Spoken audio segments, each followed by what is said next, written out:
하나님의 말씀 전도서 2장 12절에서 17절의 말씀입니다.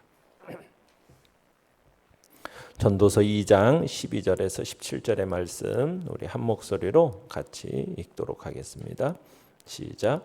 내가 돌이켜 지혜와 망령됨과 어리석음을 보았나니 왕 뒤에 오는 자는 무슨 일을 행할까? 이미 행한 지 오래전의 일일 뿐이리라.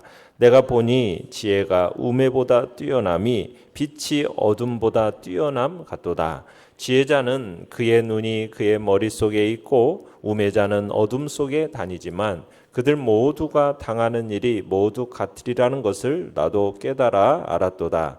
내가 내 마음속으로 이르기를 우매자가 당한 것을 나도 당하리니 내게 지혜가 있었다 한들 내게 무슨 유익이 있으리요 하였도다.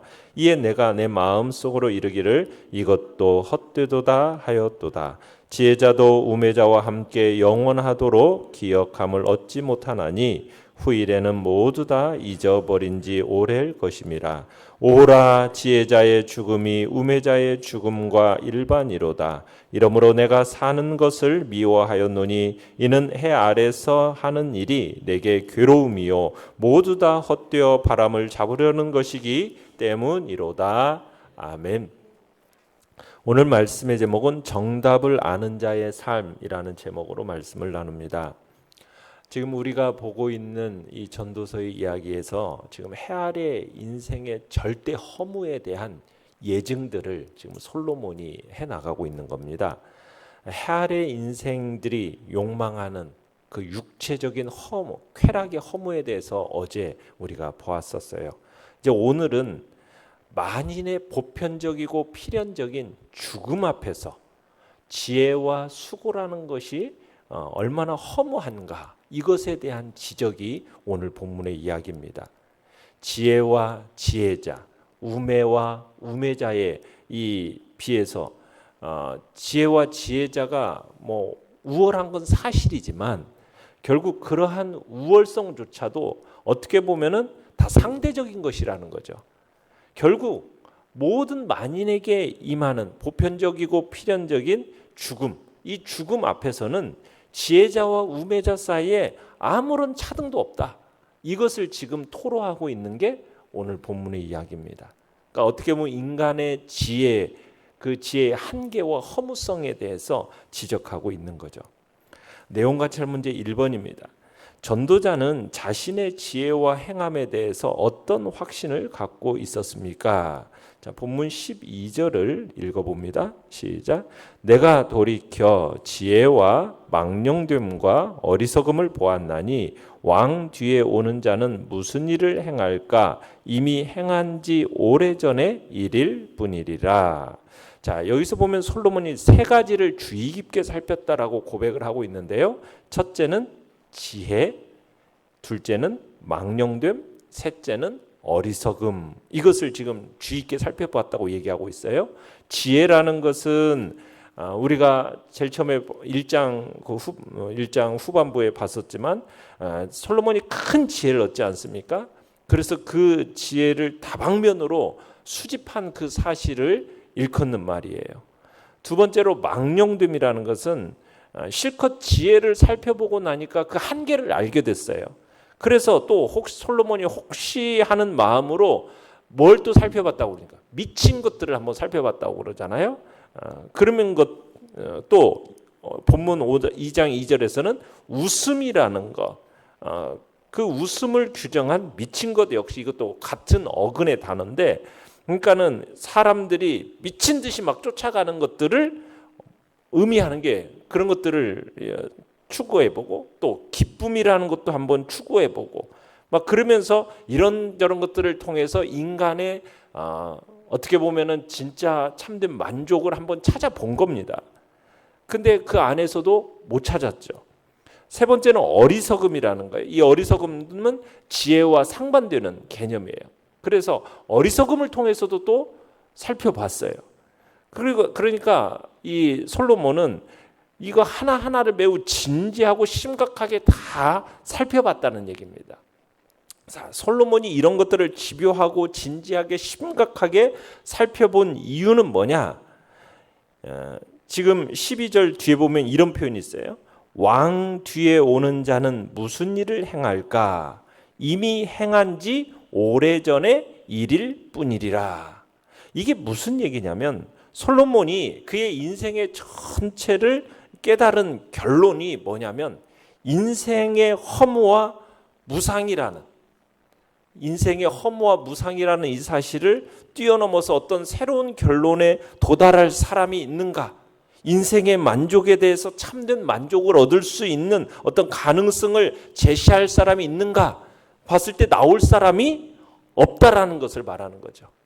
단지 이전 세대와 자신의 이 지금까지의 시행착오를 통해서 겪게 된 하나의 진리에 도달할 수밖에 없다라는 사실을 지금 확신하면서 말하고 있는 겁니다.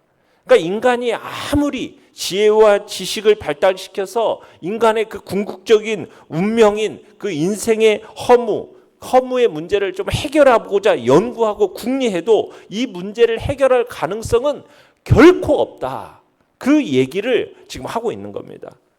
어떤 훌륭한 지혜와 지식도 어떤 인간의 어떤 군상도 인간의 자기 한계를 극복하지 못한다라는 것을 지금 이야기하고 있는 거죠. 그러니까 인간의 어떻게 보면 전도자가 자신의 지혜와 행함에 대해서 어떤 사람도 이 자기 한계를 극복하지 못한다라는 것을 깨닫고 지금 그 얘기를 하고 있는 겁니다.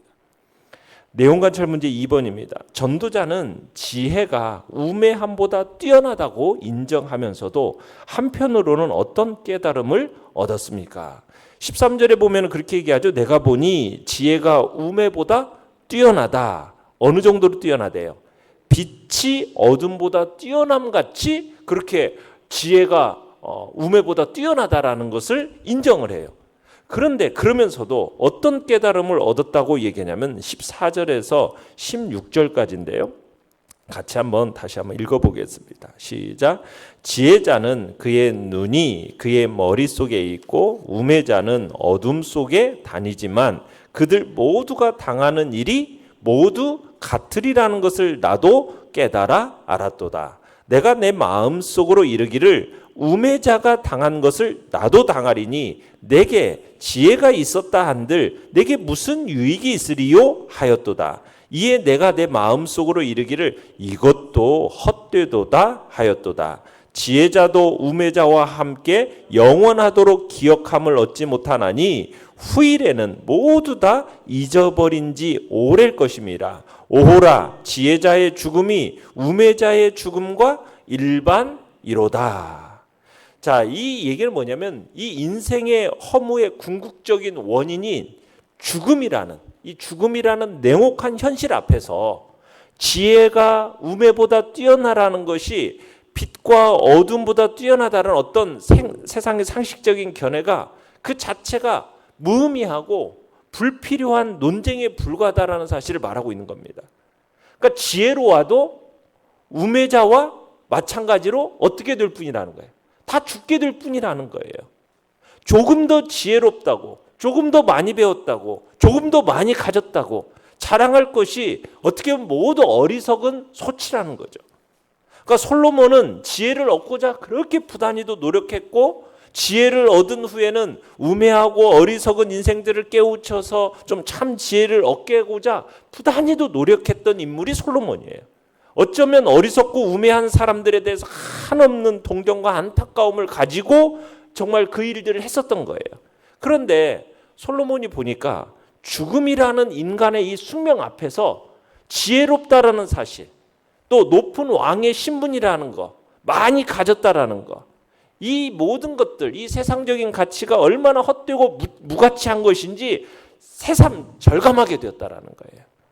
그러니까 지혜롭다 해서 오랜 시간 세상에 있을 수 있는 것도 아니고 큰 부와 권력을 가졌다고 해서 영원히 살 수 있는 것도 아니고 그러니까 지혜자나 우매자나 똑같이 이 죽음이라는 것 앞에 다 굴복할 수밖에 없는 연약한 존재라는 사실을 깨닫게 되니까 이 모든 게 다 허무하다. 지금 이렇게 결론을 내리고 있는 겁니다.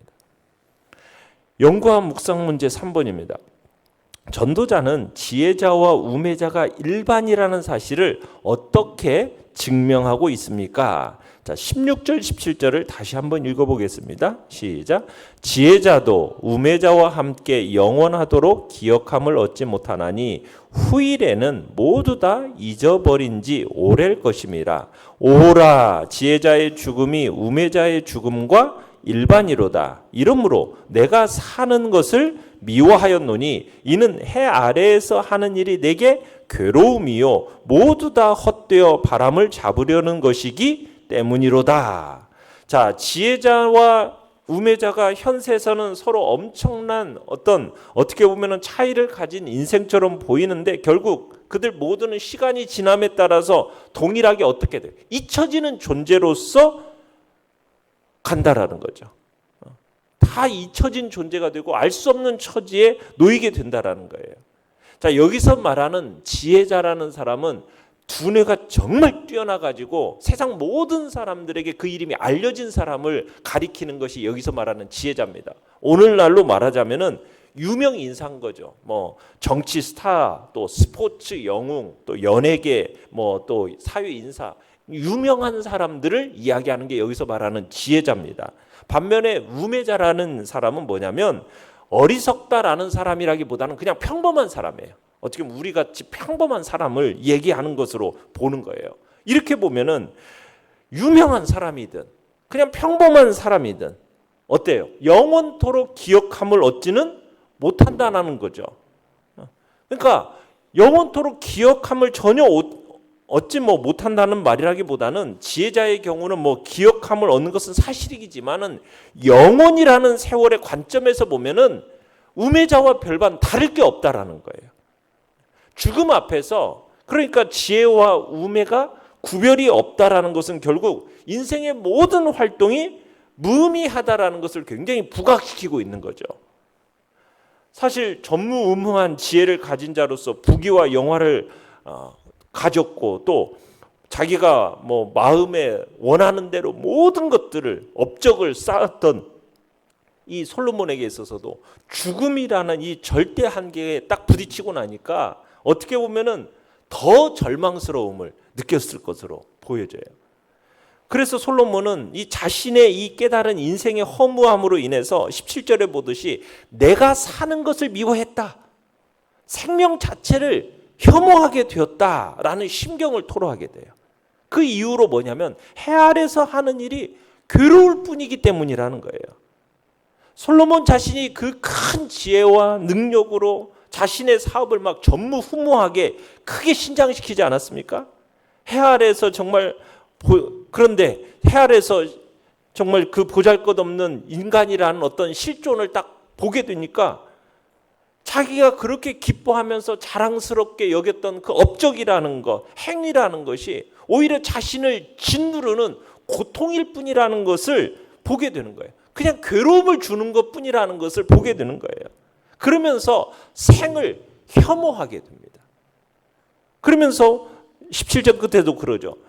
생을 혐오하게 되는 게 모두 다 그냥 바람을 잡으려는 거, 다 헛되어가지고 바람을 잡으려는 것이다 라고 얘기를 하는 거예요. 죽음 앞에서 인간의 삶이라는 것이 얼마나 허무한가 지금 이것을 기술하고 있는 겁니다. 그러니까는 지혜자든 우매자든 유명한 사람이든 평범한 사람이든 죽음 앞에서는 아무것도 아니라는 거예요. 다 잊혀지고 다 똑같다라는 거죠. 이렇게 하면서 삶에 대한 어떻게 보면은 허무함에 대한 이야기를 지금 솔로몬이 하고 있는 겁니다. 느낀 점은 4번입니다. 지혜자와 우매자가 영원하지 못하고 죽음에 있어서 동일하다라는 사실에서 무엇을 느낍니까? 그러니까 우리 인간은 언제든 주님께서 부르시면은 다 세상 모든 거 다 버려두고 하나님 앞에 나아가야 되는 그런 연약한 존재라는 사실 앞에서 얼마나 정말 한없이 덧덥고 헛된 그런 존재인지를 우리의 마음속에 깊이 느끼게 되는 거죠. 우리는 그것을 명심하면서 살아가야 함을 느끼게 됩니다. 우리 인간이라는 존재가 죽음 앞에서 얼마나 허무한 존재인지 오늘 본문을 보면서 어떤 이들은 뭐 세상에서 그럼 뭐 노력해도 수고해도 다 헛되네. 뭐 그거 할 필요가 있나? 그런가요? 그런 건 아닙니다. 왜냐하면 우리는 모두 다 궁극적으로 죽을 수밖에 없는 운명이고 주님이 부르시면 언제든지 다 내려놓고 빈손으로 떠나야 할 인생이긴 맞아요. 그렇지만 이 세상에서 우리에게 맡겨진 일에 최선을 다함으로써 우리가 마지막 날을 준비하고 대비하는 삶을 살아야 됩니다. 여러분, 죽음의 문제를 우리는 미리 인식해야 돼요. 우리는 영원히 살아갈 수 있는 존재가 아니에요. 그런데도 우리 인간은요, 마치 영원히 살 것처럼 살아요. 죽지 않을 것처럼. 나는 죽지 않을 것처럼 살아가는 게 또 인간이에요. 얼마나 어리석은지 몰라요. 근데 우리는 기억해야 돼요. 우린 정답을 아는 사람들이잖아요. 어떤 정답이요? 반드시 우리는 죽는다는 것을 아는 사람이에요. 죽음의 문제를 우리는 미리 깨닫고 생각하면서 살아가야 되는 존재라는 거예요. 우리가 예수님께서 신약의 복음서에서 예로 들었던 어리석은 부자 얘기가 있죠. 그 어리석은 부자에 대해서 주님이 분명하게 말씀을 하셨어요. 근데 그 어리석은 부자가 왜 어리석은 겁니까? 죽음을 염두에 두지 않고 살았기 때문에 어리석은 거예요. 어리석었던 거예요. 여러분, 사실 겉으로만 보면요, 이 부자는요 굉장히 열심히 살았던 사람입니다. 풍성한 수확물을 거둘 뿐만 아니라 그것을 위해서 창고도 막 준비하고 그 준비성이라는 것이 굉장히 철저했던 사람이라는 것을 우리가 보게 돼요. 그런데 그 모든 행동은 하나님 앞에 설 것이라는 것을 전혀 생각하지 않았다라는 거예요. 그냥 철저히 이 땅에 뿌리 박힌 그런 생각만을 하고 그런 사고만을 가지고 그냥 이 땅에 쌓아놓는 그런 일에만 준비하며 살았던 거죠. 그러니까 하나님이 뭐라고 얘기해요? 어리석은 자여, 오늘 밤에 내 영혼을 도로 찾으리니 그러면 네 준비한 것이 네 것이 되겠느냐? 우리 인생은 누구나 주님께서 부르실 그날에 모든 걸 다 내려놓고 떠나가야 할 나그네라는 사실을 기억해야 된다는 겁니다. 죽음을 준비하는, 대비하는 마음으로 최선을 다해서 살되 하나님이 부르시면 언제든지 내가 후회를 남기지 않고 아멘 하는 마음으로 달려가겠다. 우리는 그런 마음으로 이 땅을 살아가야 된다는 거죠. 천년만년 살 것처럼 이 땅에다가 마음 두고 이 땅에다 쌓아놓고 살아가는 그런 인생의 모습이 아니라 언제든지 하나님이 부르시면 다 내려놓고 예 하고 떠나가겠다는 그런 마음을 가지고 영원하고 가치 있는 것, 그리고 주님이 말씀하신 것처럼 이 땅에 소망을 두고 쌓아두며 살아가는 것이 아니라 하늘에 소망을 두고 위의 것을 찾으면서 하늘에 쌓아두는 그런 인생을 살아가는 것이 지혜로운 삶임을 주님은 우리에게 그렇게 말씀하셨던 겁니다. 솔로몬이 죽음 앞에서 다 허무하고 헛됨을 이야기할 때에는 그 허무함 속에서 무엇이 참된 가치요, 무엇이 참된 의미 있는 삶인지를 다시 한번 생각하게 하기 위해서 우리에게 이 이야기를 하고 있는 것입니다. 결단과 적용 5번입니다. 세상의 지혜조차 죽음 앞에 아무 유익이 없다고 한다면 내가 하나님께 보여드릴 수 있는 것은 무엇이 있겠습니까? 예수님께 향유를 부어드림으로 영원히 기억되어진 마리아의 헌신처럼 하나님께 귀한 열매를 드리는 하루하루의 삶이 되기를 결단합시다. 아멘. 오늘의 기도 같이 읽겠습니다. 시작. 인생의 최후가 어떠할지를 잘 알고 있는 자로서 영원한 것을 추구하며 살게 하소서. 아멘. 말씀을 생각하며 기도하시겠습니다.